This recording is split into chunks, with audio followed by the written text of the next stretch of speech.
Hi, thank you for chatting with me today. It's a pleasure. Well, it's my pleasure. You know, the nice thing about Gay Times is when you pick up that magazine or newspaper, there's no confusing what you're reading. You know, you're in. You're in. So you read it, do you? Do you read our magazine? I read quality, my friend. Quality. That's it. And if I'm in. Thanks for taking the time today. I appreciate it. Of course. Do you know what? Send me your address and I'll get you a subscription. All right. Oh, thank you. Well, that's not, I thought you were going to offer a discount, but a full subscription, I'm in. No, you get it for free. Oh, great. Okay. Great. I'll take it.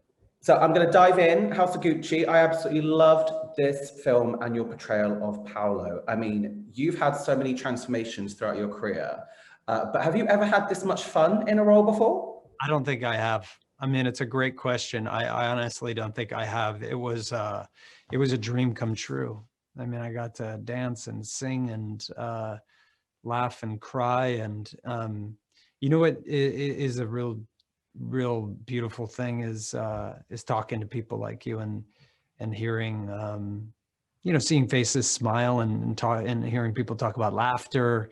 Uh, that's honestly just a really rewarding thing, is to know that people are engaged with a character and involved with a character, and they feel the heart and soul and the humor.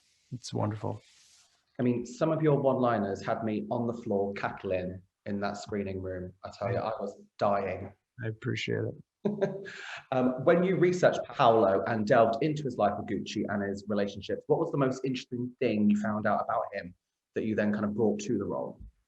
Well, I loved his heart and his humor. You know, I love the fact that he was so passionate about his work. You know, I think so many of us I could relate, and I think a lot of us do, that desire to create something special with his life and to share it with the world, and the frustration and the fear and the failure and the conflict that come along with that. So, yeah, there was a lot about Paolo that I absolutely adored. And of course, you know, he was a complicated person. He had a really tumultuous relationship with his family, but a very transformative experience, a transformational experience for me. And I'm really, I feel fortunate just to be sitting here talking about it, to be honest. Yeah. And in one scene, Rodolfo tells Paolo that his fashion line was a triumph in mediocrity, which was very harsh. He looked heartbroken, as you would do, and you portrayed that heartbreak beautifully. Was there a particular moment in your life that you kind of drew from, a moment of adversity when shooting this scene in particular? Yeah, I mean, I think a lot of us relate to that frustration, you know, around trying to make our dream come true and then having setbacks in our lives. I mean, that happens a lot to me. It's easy to look back on a career and see only the successes, but you know, careers and lives are made up with probably as many, or if not more, failure. So I've experienced a lot of that with acting, with music, with my life, and it was easy to relate to that disappointment, that frustration. And I loved his perseverance, his willingness to fight for what he believed in. Sometimes his methods were a bit messy, but you know, Yeah. he tried. I mean, what I loved about Paolo and what you did with him in this film is that he was always authentically himself. Yeah, He, like you said, he persevered. He didn't care what anyone told him. He kept yeah, on going. yeah. And in hindsight, you know, he actually made quite a beautiful contribution to the Gucci brand. He was very fashion forward, and some of the things may seem garish in hindsight, but that's hindsight. It's, you know, things are off, fashion's often messy when you're looking in the mirror, in the rearview mirror.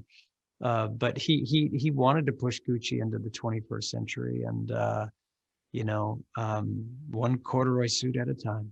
Yeah. You have a gift, I'm telling you. Oh, stop. Stop, you're going to make me. You're going to make me cry.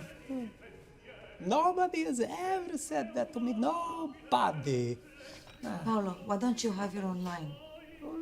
These are just mock-ups. I can't afford to get serious. With your gift and your talent and your vision, are you kidding? Gucci needs no blood. Goodbye 1930s. Hello 80s. Huh? You took the words right out of my guts. Paolo Pucci is coming. Da da da da da boof. And my favorite scene in the whole film was Paolo's moment with Patrizia. I mean, that scene alone deserves the BAFTA, the Oscar, Oh, the Emmy, the Golden Globe, the Pulitzer Prize, all of it. thank You and Gaga have been friends for quite some time, right? So what was it like sharing this experience with her? It was incredible. I mean, I appreciate that. That I'd be happy if I got a speeding ticket. But it was a beautiful thing to work with her in these scenes, and I think we're probably both a little crazy, which helps. So it's hard not to have chemistry with someone like her.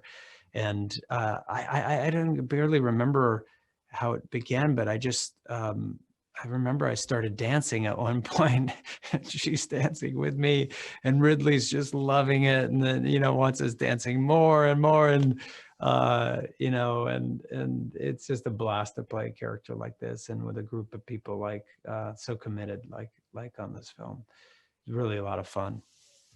When shooting transformational roles such as this, does it ever impact the way you kind of live your life afterwards, or maybe the way you approach music with 30 Seconds to Mars?